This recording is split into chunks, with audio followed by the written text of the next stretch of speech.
ইরানের সামরিক বাহিনীতে হঠাৎ কেন এই বড় পরিবর্তন?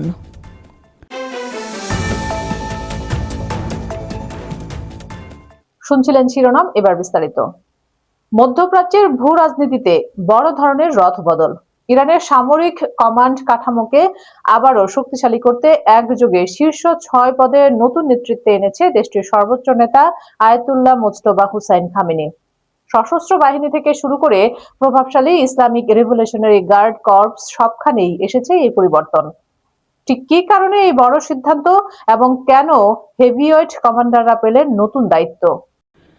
সোমবার সরকারিভাবে প্রকাশিত এক বিজ্ঞপ্তিতে ইরানের সামরিক ও প্রতিরক্ষা খাতে এই বড় রদবদলের ঘোষণা দেয়া হয়।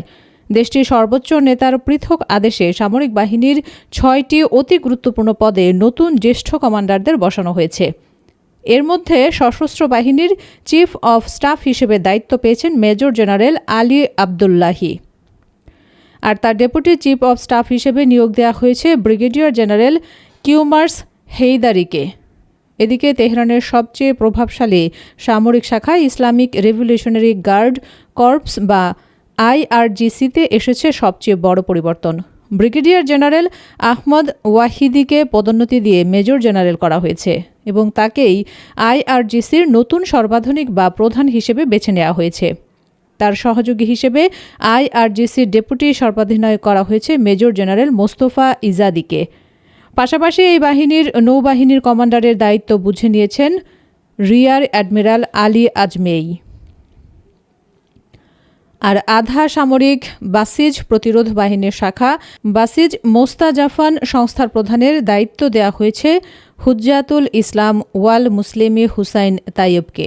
বিশ্লেষকদের ধারণা, বর্তমান বৈশ্বিক ও আঞ্চলিক উত্তেজনার মাঝে তেহরানের সামরিক কমান্ডকে আরও সুসংহত করতেই এই কৌশলগত পরিবর্তন আনা হয়েছে। এদিকে সামরিক এই রদবদলের খবরের পাশাপাশি ইরানের অভ্যন্তরীণ রাজনীতিতে চলা বিভিন্ন গুঞ্জনের জবাব দিয়েছে দেশটির প্রেসিডেন্ট মাসুদ পেজেশকিয়ান।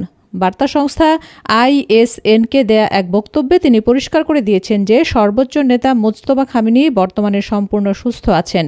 এমনকি সম্প্রতি সর্বোচ্চ নেতার সঙ্গে তার অত্যন্ত ফলপ্রসূ একটি বৈঠকও হয়েছে বলে নিশ্চিত করেছেন প্রেসিডেন্ট। এর আগে সর্বোচ্চ নেতা মোজতবা খামেনি IRGC-র সাবেক প্রধান মোহসেন রেজাইকে দেশটির সর্বোচ্চ জাতীয় নিরাপত্তা পরিষদের বিশেষ প্রতিনিধি হিসেবেও দায়িত্ব দিয়েছিলেন।